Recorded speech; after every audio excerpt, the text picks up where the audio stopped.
les décideurs politiques qui disent ça ne va pas, nous on a besoin de documents pour aujourd'hui.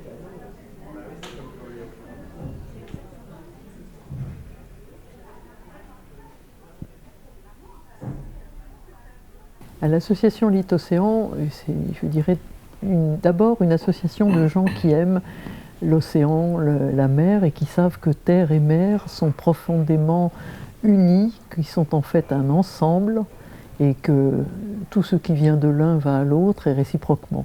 Elle a été créée en fait au lendemain du Grenelle de la mer. Et ce qui nous a unis, c'est le Grenelle de la mer, véritablement. La demande a été en fait de la part de la Fondation de France et du chargé de mission de l'époque qui voulait avoir une sorte de panorama des initiatives sur le littoral en France. En Outre-mer également, bien sûr, mais en tout cas avoir une idée un petit peu des tendances, de ce qui était en train de se passer sur le terrain, et pour pouvoir ensuite déterminer, orienter le programme, les aides qui peuvent être fournies par la Fondation de France pour tel ou tel projet. On en a discuté et il nous a demandé est-ce qu'une association comme Litocéan, qui s'intéresse justement à ces questions, pourrait faire une sorte d'inventaire. Alors, on en a été tout au début. Au départ, on ne parlait que d'inventaire. On a ensuite développé les choses pour présenter un véritable projet à la Fondation de France et qui a été retenu par le comité littoral et mer et qui a donc fonctionné pendant ces 3 années pour non seulement faire un inventaire, mais je dirais, et on en reparlera sûrement, créer de la synergie entre les projets existants sur les littoraux. Justement, à partir de cet inventaire, c'est la découverte des territoires. Peut-être que j'en parle peut-être plus personnellement, parce que je sais que Catherine jalonne les territoires depuis très longtemps, de par ses fonctions, mais pour moi, ça a été une vraie découverte des territoires, de leur fonctionnement, de leurs problématiques, par la vision des acteurs, mais beaucoup à travers la vision des élus.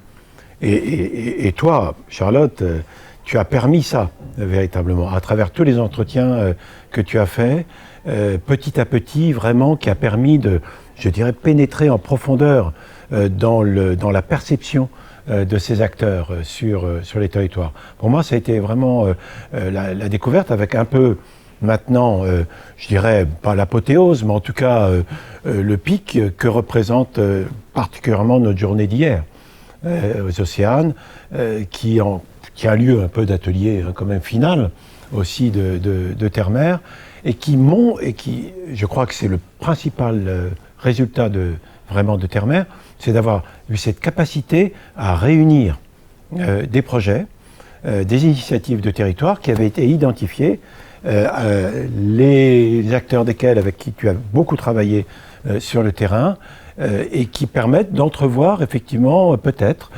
ça faisait beaucoup rire Agnès Belzer et Sophie Pardo hier, mais un collectif de catalyseurs de territoires littoraux dans l'avenir.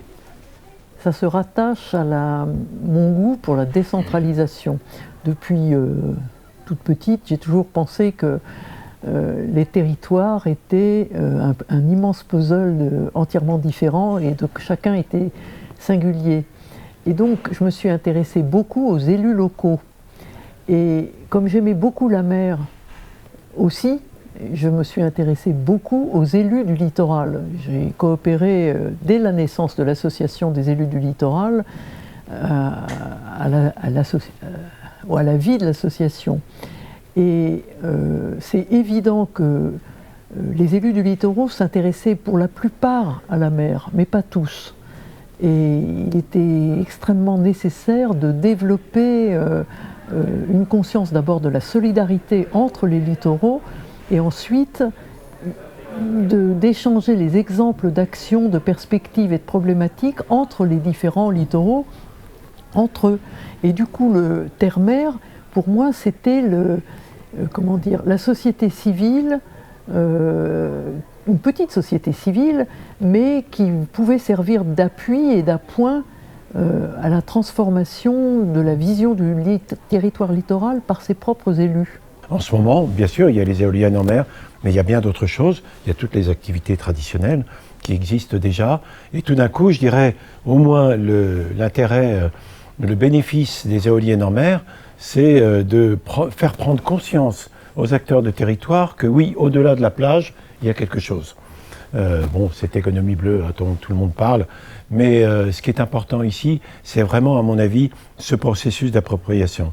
Alors, le débat public, les représentants du débat public, la mer en débat étaient là ce matin, ils l'ont expliqué, c'est vrai qu'ils ont eu ce rôle véritablement de starter, d'impulsion. Maintenant, il faut que cette impulsion, elle dure. Et ça ne peut être que l'affaire des acteurs du territoire eux-mêmes avec l'aide de leurs élus. Et je pense qu'aujourd'hui, on l'a vu à travers les travaux de Terre-Mer, tous les entretiens qui ont été faits, il y a vraiment un changement de mentalité.